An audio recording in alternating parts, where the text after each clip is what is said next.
Surabaya Mengaji. Yuk, dukung dakwah Surabaya Mengaji. Salurkan harta terbaik Anda untuk operasional dakwah.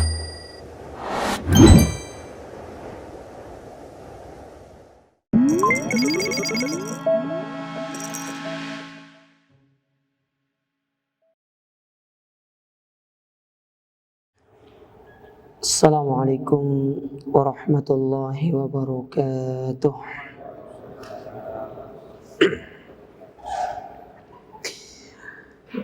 Alhamdulillahi rabbil alamin.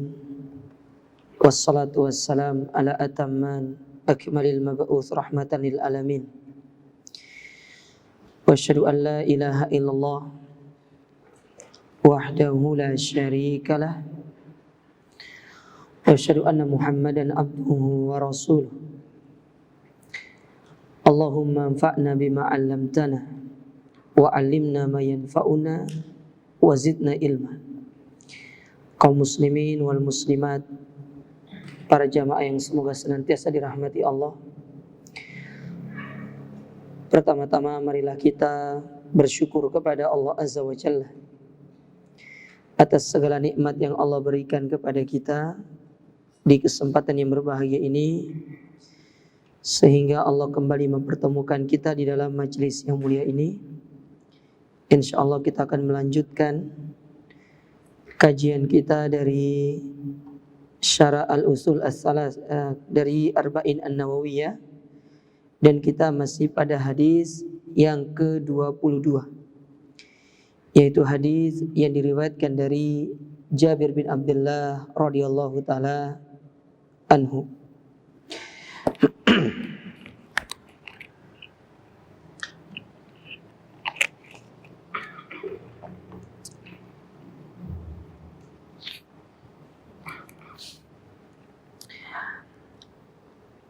Terakhir kita sampai pada ucapan Nabi sallallahu alaihi wasallam, yaitu wa ahlaltul halala, atau ucapan dari seorang yang bertanya kepada Nabi sallallahu alaihi wasallam, wa ahlaltul halala wa haramtul harama, menghalalkan yang halal dan mengharamkan yang haram.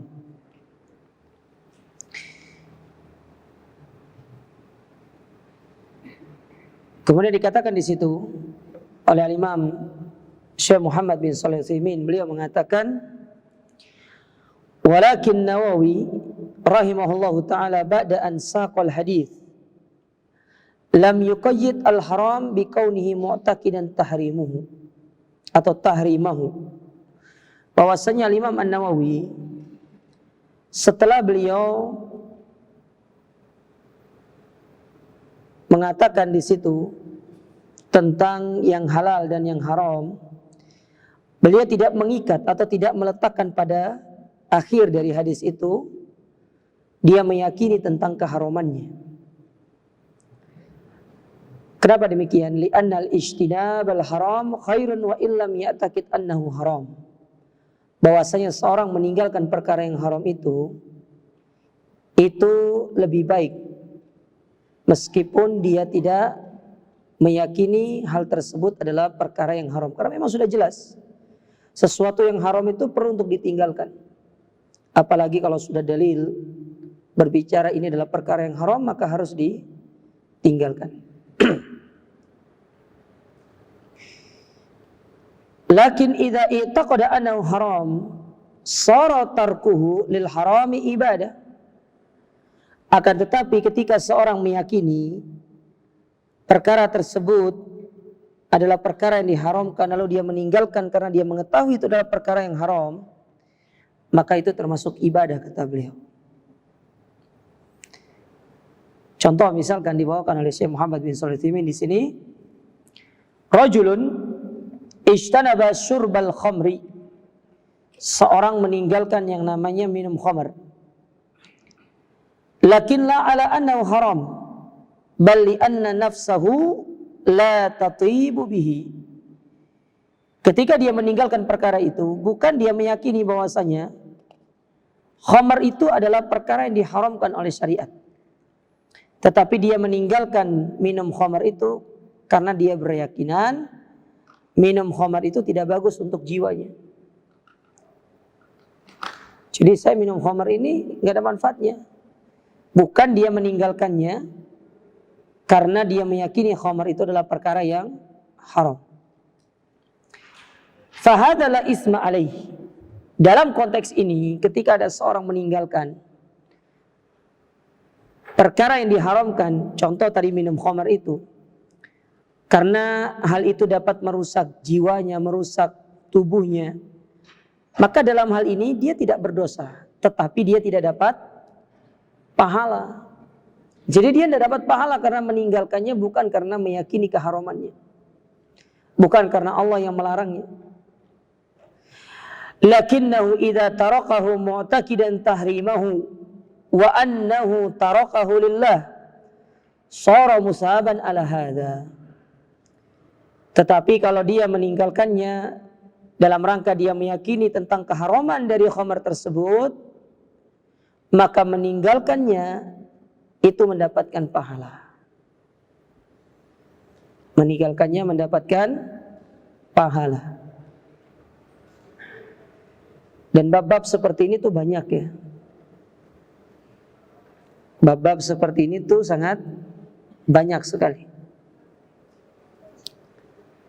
Contoh misalkan kenapa meninggalkan judi. Dia tidak meyakini judi itu haram, tapi meyakini kalau orang bermain judi itu dapat merusak dia, dapat menjadikan dia miskin. Misalkan saya tidak mau miskin gara-gara judi. Dalam konteks ini dia meninggalkan judi karena dia takut miskin. Dia tidak berdosa. Tetapi akan lebih baik lagi ketika dia meninggalkan judi karena dia mengimani tentang keharaman dari judi tersebut. Innal khamra wal maisir wal azlam rijsun min amali syaitan. Sesungguhnya khamar, kemudian azlam, ramalan-ramalan, ya, kemudian maisir, yaitu judi, itu termasuk perbuatan syaitan. Dan kita berdosa kalau melakukannya. Jadi meninggalkannya karena keharaman itu merupakan ibadah di sisi Allah Subhanahu wa taala. Wa sayati mazidu bayani hali hadza insyaallah fi akhiril fawaid. Kata beliau, penjelasan ini akan dijelaskan nanti di dalam faidah-faidah yang bisa diambil dari hadis ini. Jadi nanti akan dijelaskan secara terperinci oleh beliau. Tapi ini secara umum, meninggalkan sesuatu yang haram karena kita meyakini itu adalah perkara haram dan dilarang oleh syariat, ini merupakan ibadah. Tapi meninggalkannya karena jiwa kita tidak cocok, karena ini dapat merusak jiwa kita, merusak misalkan harta kita, maka ini tidak berdosa, tetapi dia tidak dapat pahala. Jadi nggak dapat pahala dia. Tapi kemudian perkataan berikutnya, yaitu orang itu mengatakan kepada Nabi SAW, adkhulul jannata, apakah aku masuk surga? Yakni adkhulul jannah, apakah aku masuk ke dalam surga? Wal jannah hiya darun na'im. Surga itu merupakan tempatnya kenikmatan. Ya, tempatnya kenikmatan. Surga itu pusatnya kenikmatan. Allati a'addaha Allahu azza wa jalla lil muttaqin, yang Allah siapkan bagi orang-orang bertakwa. Fiha ma la aynun ra'at wala udhunun sami'at wala khatara ala qalbi basharin. Di dalam surga itu terdapat sesuatu yang tidak pernah dilihat oleh mata, tidak pernah didengar oleh telinga, dan tidak pernah terlintas di dalam sanubari manusia. Tentang keindahannya. Indah surga itu. Sampai-sampai Allah Ta'ala mensifati dengan mengatakan, mala ainun ra'at wala udhunun sami'at wala khatara ala qalbi bashar. Tidak pernah dilihat oleh mata, tidak pernah didengar oleh telinga. Tidak pernah terpikirkan di dalam sanubari manusia manapun keindahannya.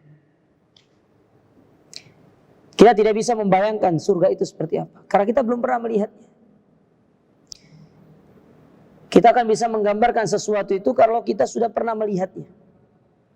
Kalau antum belum pernah melihat sesuatu, antum tidak bisa menggambarkannya.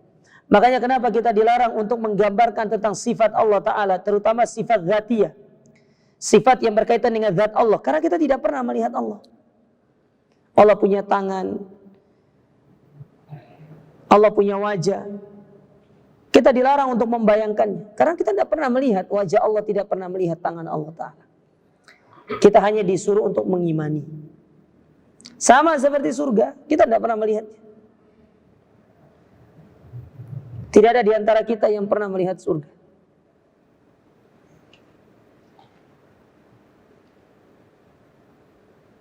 Illa para nabi, di antaranya Nabi Adam yang memang tinggal di dalam surga. Begitu pula Nabi SAW digambarkan bagaimana surga itu. Tetapi kita manusia biasa tidak pernah melihat surga. Dan insya Allah tidak ada di antara kita yang hadir di sini dan yang hidup saat ini dan yang akan datang yang pernah melihat surga. Tidak ada yang pernah melihat surga. Tapi Allah menggambarkan sedemikian rupa tentang bagaimana indahnya surga itu. Namun dengan keterbatasan ilmu kita, kita tidak bisa menjamak dan tidak bisa sampai kepada wujud surga itu seperti apa, tidak bisa.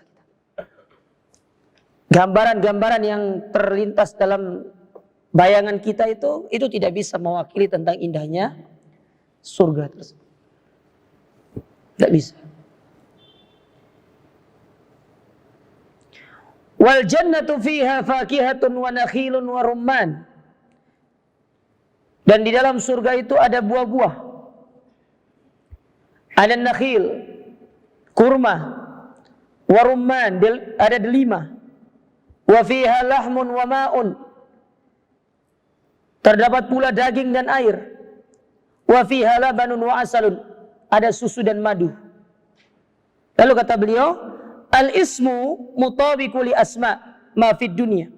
Namanya sama dengan apa-apa yang ada di dunia. Walakinnal haqiqata mukhalifatun laha ghayatul mukhalifah. Akan tetapi hakikatnya itu sangat jauh berbeda. Namanya boleh sama, buah apel. Kita tidak usah ngomong jauh-jauh lah. Membandingkan buah surga dengan buah di dunia. Kadang buah yang ada di dunia namanya sama-sama apel, tetapi beda jenisnya. Sama-sama namanya jeruk. Sama-sama namanya mangga. Tapi beda jenisnya. Ada yang satu jenis, tetapi rasanya bisa beda-beda. Sedangkan di surga rasanya sama.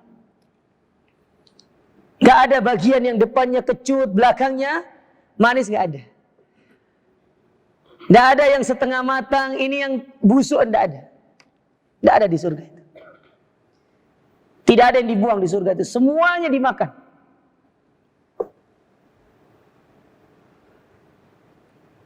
Ini kalau tidak dimakan hari ini, besok terlalu matang. Tidak, di surga tidak ada. Antum kalau ingin makan buah, antum petik buahnya. Tinggal antum petik. Kapan antum mau makan, tinggal antum petik.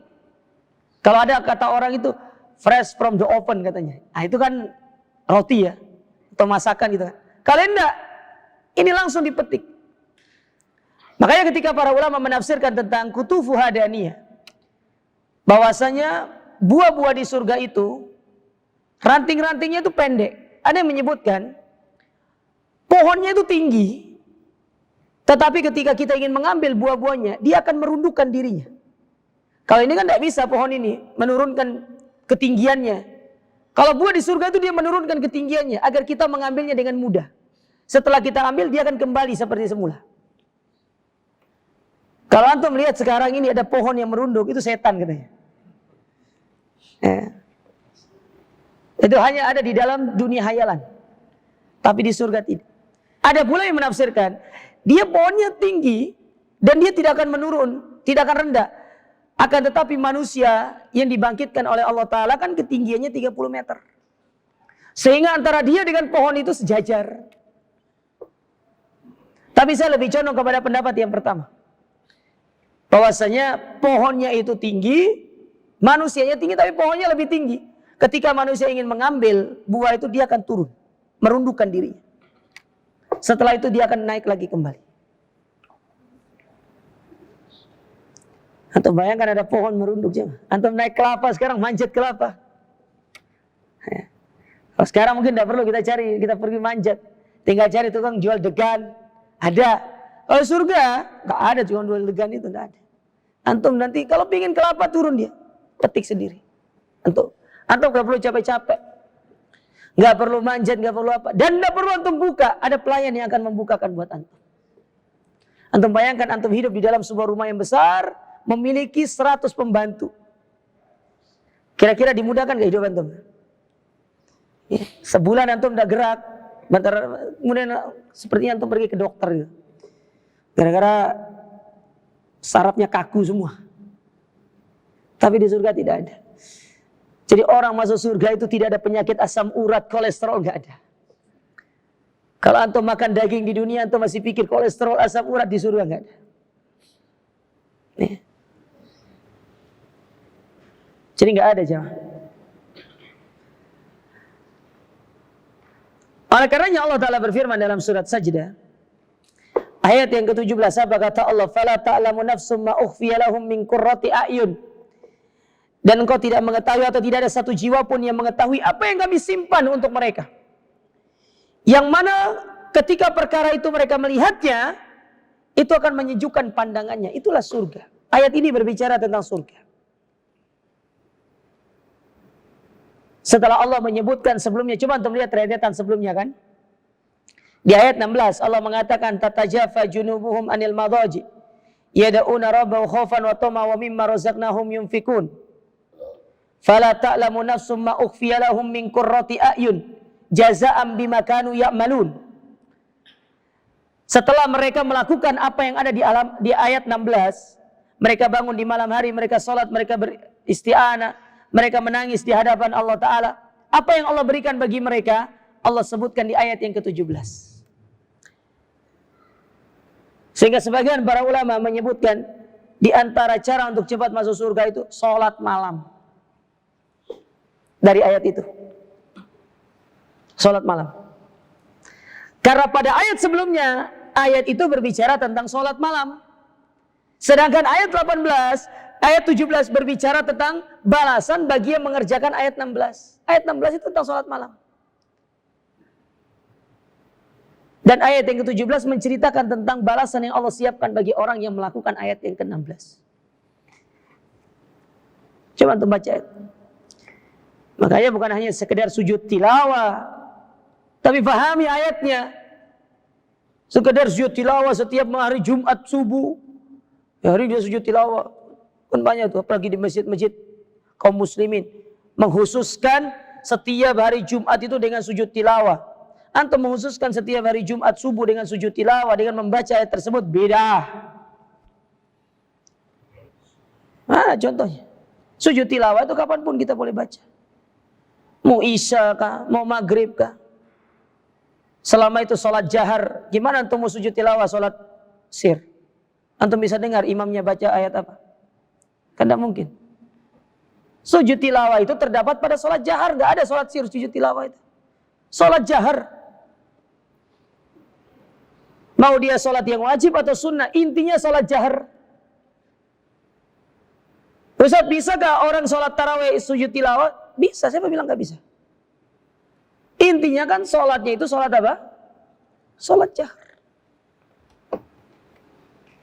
Sholat jahar. Makanya kalau ada sholat duhur atau asar sujud tilawah, ini aneh. Karena tidak ada satu riwayat yang menyebutkan demikian. Yang aneh, ya aneh bin ajaib.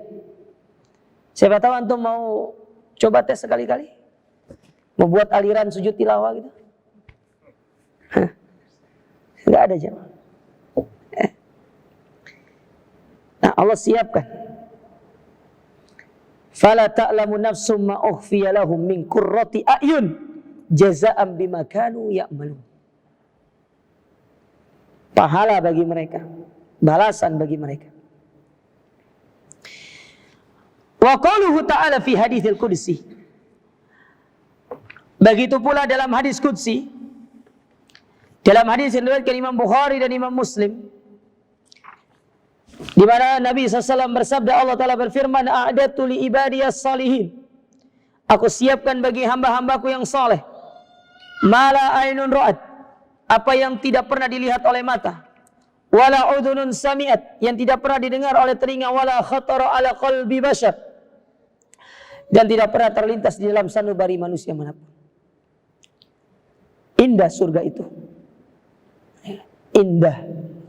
Orang kalau dia masuk surga, dia akan merasakan kenikmatan yang tidak akan pernah terputus. Nah, ini penjelasan dari Syekh Muhammad bin Shalih Al-Utsaimin terkait hadisnya. Kemudian apa pelajaran yang bisa kita ambil dari hadis ini?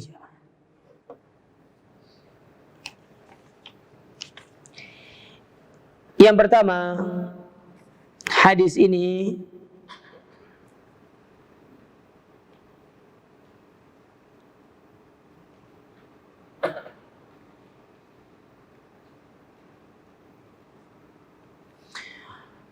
mengajarkan kepada kita hirsus sahabati radhiyallahu anhum ala su'al. Semangatnya para sahabat di dalam bertanya. Tapi jangan sekedar nanya, nanya itu ya beramal.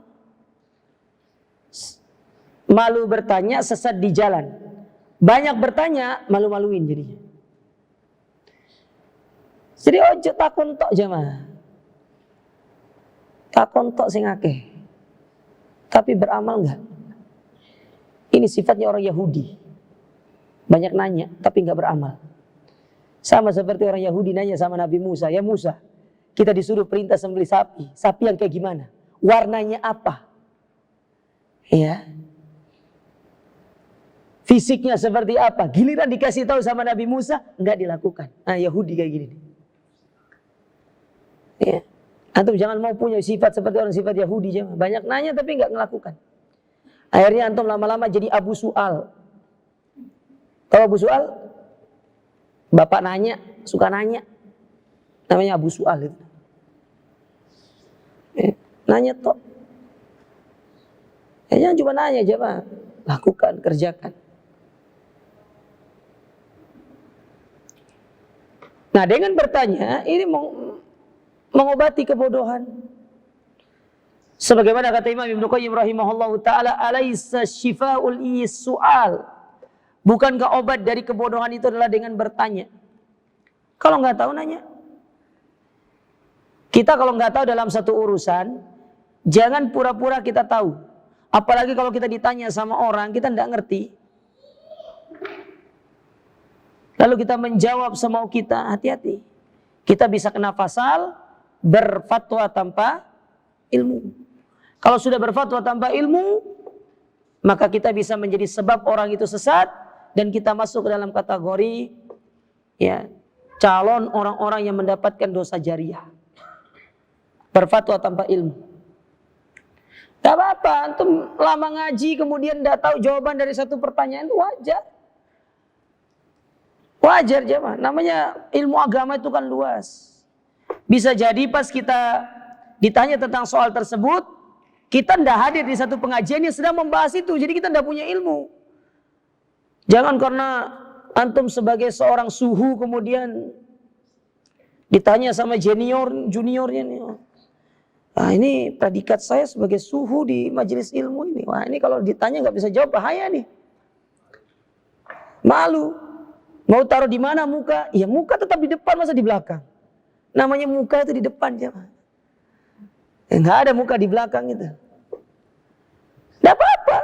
Lebih baik antum ya malu nggak bisa jawab daripada antum pingin terlihat keren tapi salah menjawab. Malunya paling seberapa, tetapi salah menjawab. Ini bahayanya luar biasa. Gara-gara fatwa kita salah menjawab, akhirnya orang itu tersesat.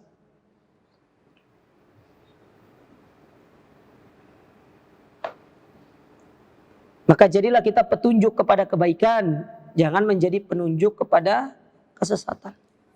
Karena ini berpotensi menjadikan kita mendapatkan dosa jariah.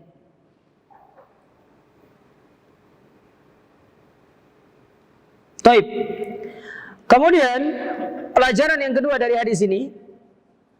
Hadis ini menjelaskan kepada kita bayanu ghayatis sahabah. Menjelaskan tentang goyat. Apa goyat ini ya kalau diterjemahkannya? Motivasi para sahabat itu. Apa sih motivasi mereka itu? Wa anna ghayatas syai' indahum dukhulul jannah. Bahwasanya motivasi para sahabat itu pingin masuk surga. Pingin masuk surga. Para sahabat itu pingin masuk surga. Mereka pingin bersama Nabi dalam satu surga. Seperti kisahnya Rabi'ah bin Ka'ab al-Aslami. Ketika Rabi'ah satu malam nginap bersama Nabi, di sepertiga malam terakhir, Rabi'ah membawakan sebaskom air untuk Nabi. Maka Nabi bertanya kepada Rabi'ah, "Sal, minta. Apa yang kamu minta dari saya?" Maka kata Rabi'ah, "Uridu murafaqataka fil jannah." Aku hanya ingin selalu bersamamu di dalam surga. Itu Rabi'ah mintanya itu. Nabi nawarin lagi. Ada lagi enggak? Kata Rabi'ah, tidak ada. Hanya satu. Saya ingin bersamamu dalam satu surga. Coba kalau kita disuruh minta. Minta apa? Kalau bisa sih Ustaz, ya saya minta ini. Ada lagi enggak? Oh ya Ustaz, ini. Lengkap. Sahabat tidak. Mereka meminta apa yang menjadi prioritas mereka. Pingin masuk surga, pingin sama Nabi dalam surga. Ya toh? Andai kata antum punya satu permintaan yang mustajab nih. Kira-kira antum meminta apa aja? Sekarang antum minta surga, tapi di luar nanti beda lagi mintanya. Para sahabat itu minta supaya mereka masuk surga. Bersama Nabi dalam surga. Enggak lebih dari itu. La kasratul mal, mereka tidak minta banyak harta. Wala kasratul banin, mereka tidak meminta banyak anak. Padahal kita disuruh untuk memiliki banyak anak. Wala taraf, begitu pula mereka tidak meminta kedudukan fid dunia. Mereka tidak minta itu. Tapi coba lihat orang sekarang ini. Bukan lagi mereka meminta, tetapi berlomba-lomba untuk mencari kedudukan di dunia. Benar kata Nabi SAW, innakum satahrisuna alal imarah. Kalian akan mendapati satu masa di mana manusia itu berlomba-lomba untuk mencari kedudukan. Mempromosikan dirinya. Pilih saya.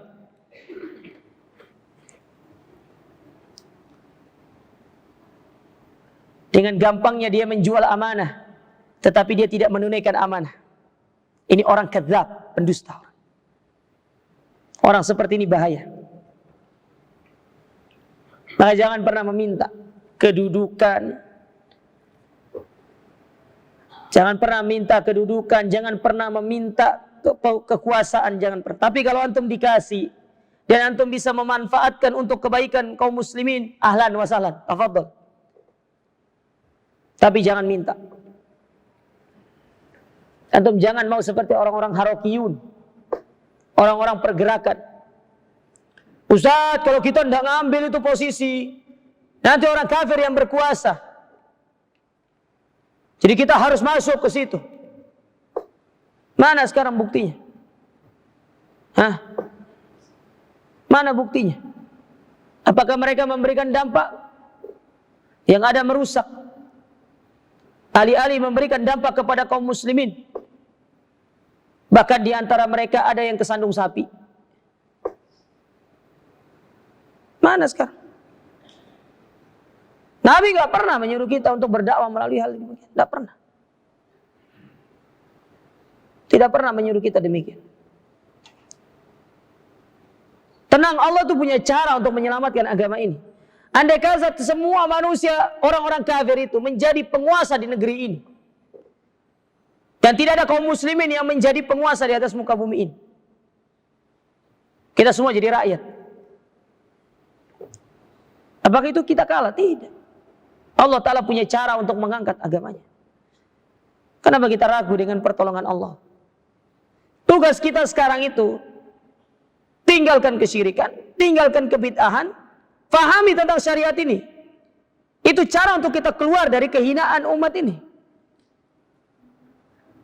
Antum mau keluar dari kehinaan umat Islam ini, bukan dengan cara yang tidak disyariatkan, tapi dengan cara yang disyariatkan.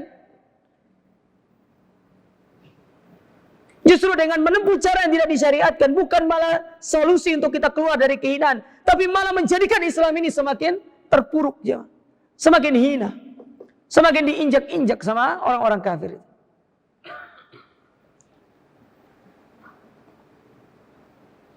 Nah, kita ini jauh dari agama kita. Sana sini teriak jihad, jihad, jihad, baca Quran aja masih belepotan. Sana sini teriak gini, gini, gini. Tuh Arba'in Nawawi itu, selesaikan dulu hafal hadisnya itu. Nggak usah jauh-jauh kita teriak masalah demikian. Allah Ta'ala punya cara tersendiri menolong agama ini. Yang penting sekarang itu kita nuntut ilmu, belajar, fahami yang benar. Ajarkan anak-anak kita. Dengan harapan nanti akan muncul pemimpin-pemimpin yang baik dari generasi-generasi yang kita perbaiki. Allah sudah katakan inna nasrallahi qarib. Pertolongan Allah itu dekat.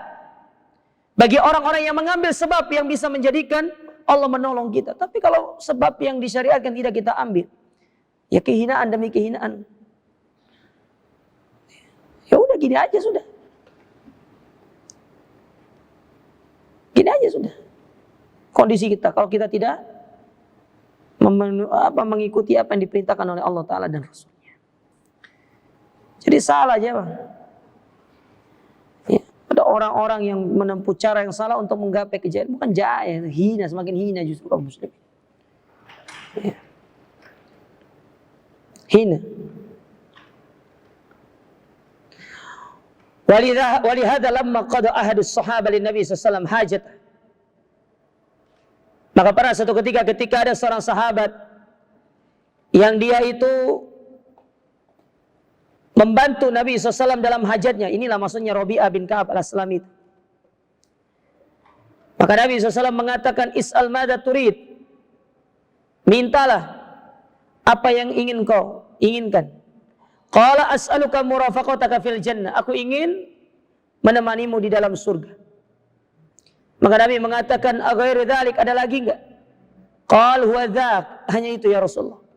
Maka Nabi SAW mengatakan, fa'inni ala nafsika bikathratis sujud.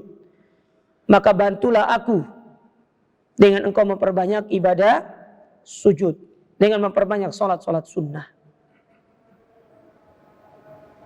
Nah ini para sahabat. Mereka pingin masuk surga. Pingin bersama Nabi dalam surga. Dan itu menjadi tujuan utama. Motivasi. Cita-cita terbesar mereka masuk surga, kumpul bersama Nabi Shallallahu Alaihi Wasallam. Adzan dulu.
Baik, kita lanjutkan sedikit.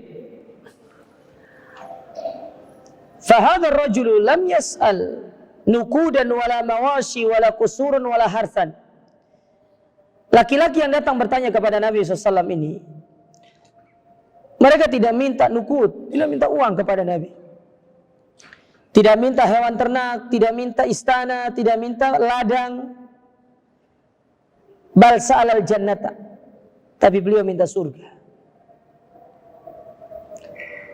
Mimma yadullu ala kamali ghayatihim radhiyallahu anhum. Dan ini menunjukkan bagaimana kesempurnaan dari tujuan dan motivasi para sahabat. Mereka itu semata-mata minta surga.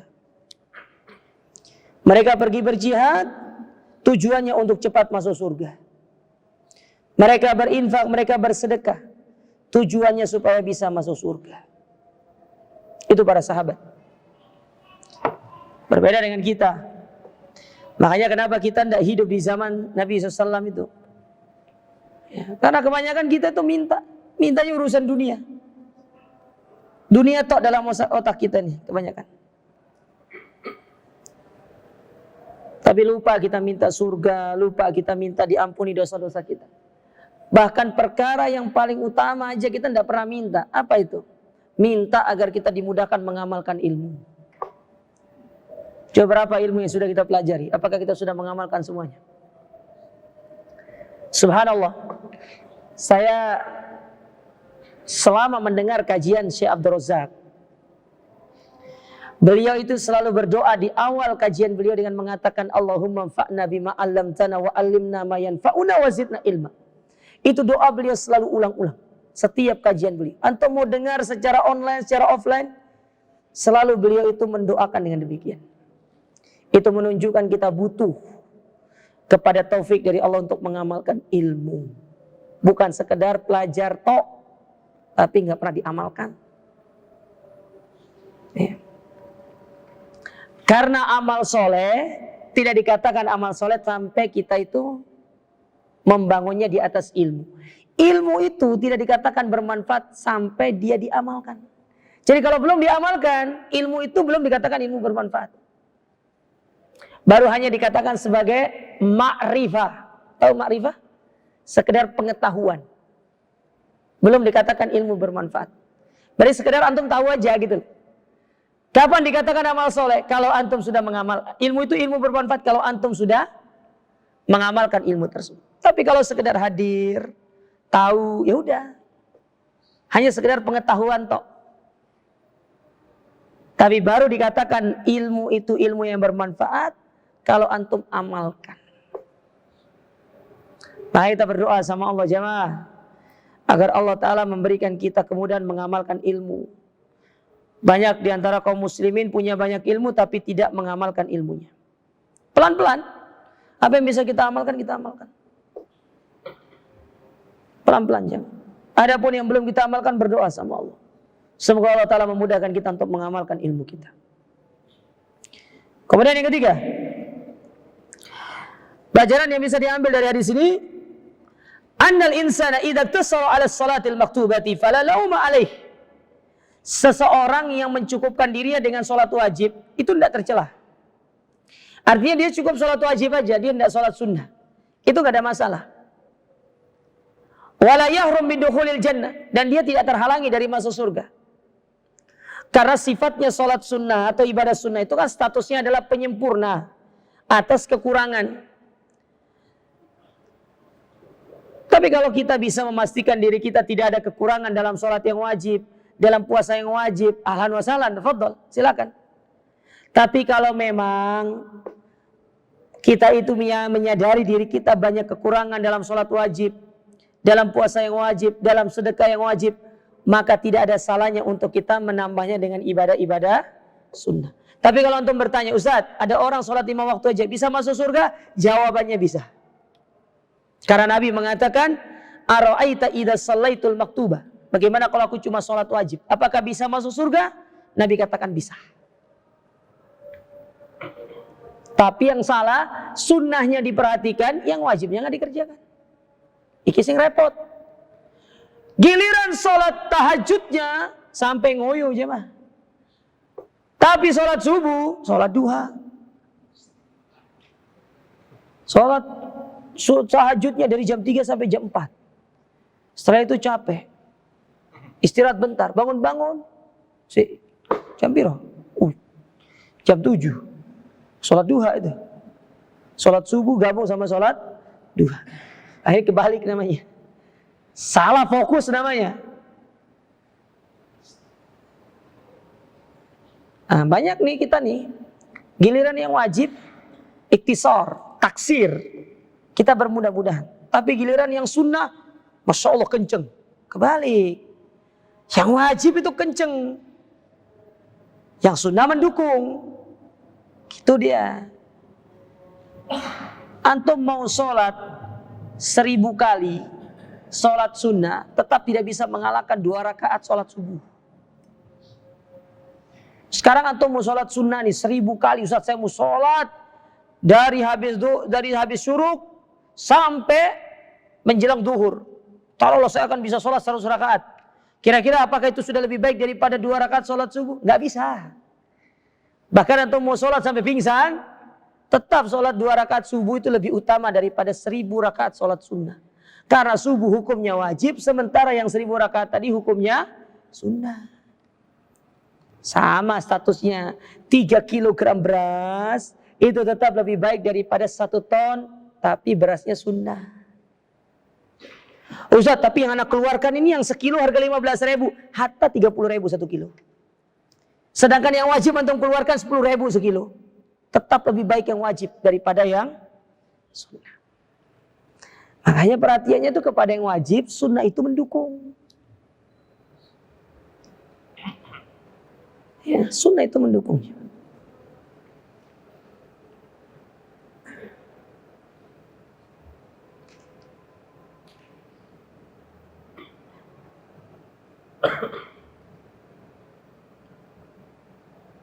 Baik, di sini ada masalah yang dibawakan oleh Syekh Muhammad bin Shalih Al-Utsaimin.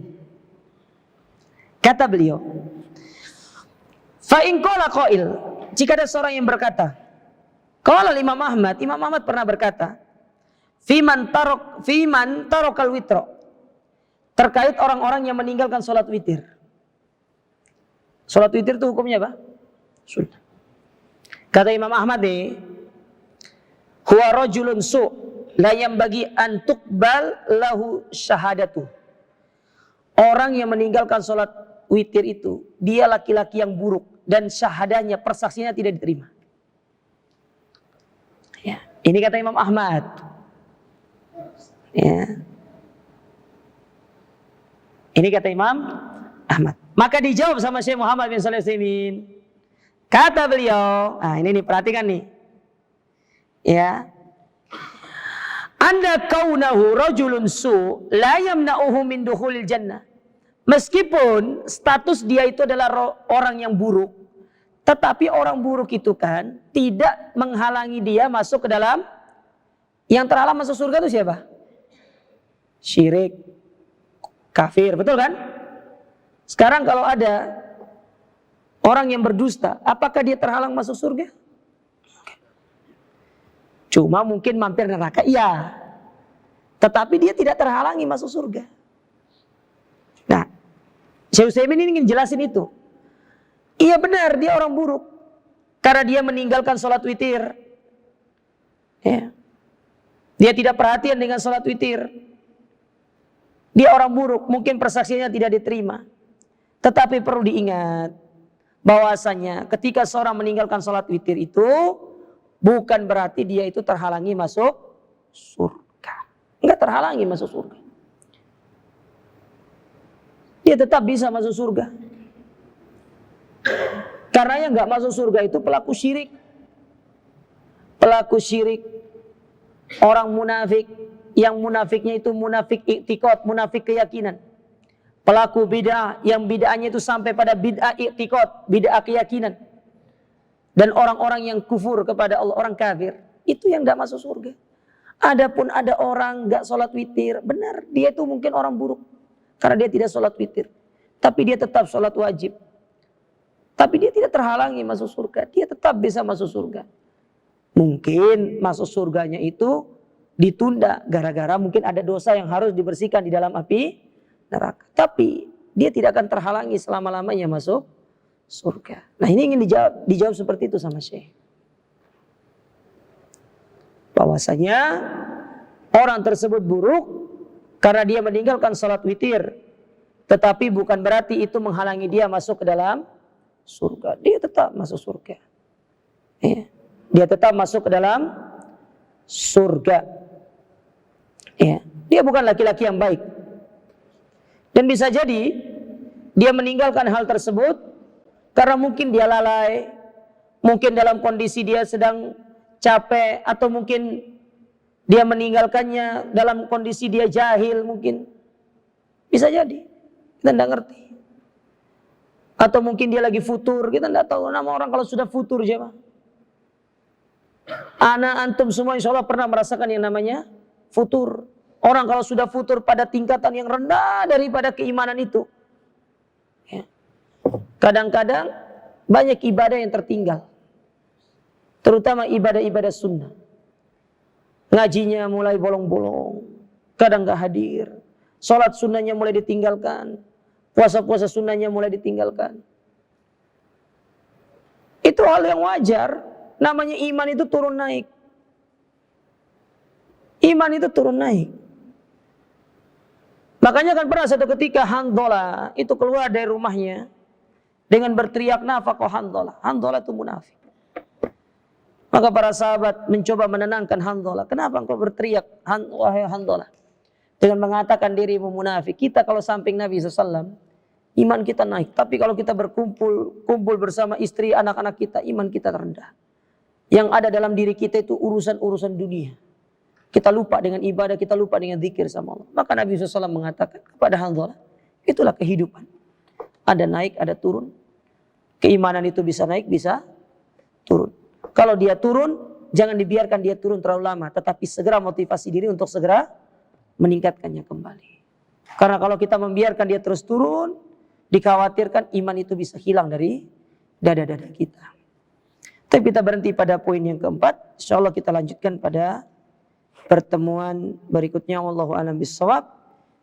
Kita akhiri subhanakallahumma rabbana bihamdika. Wassalamualaikum warahmatullahi wabarakatuh.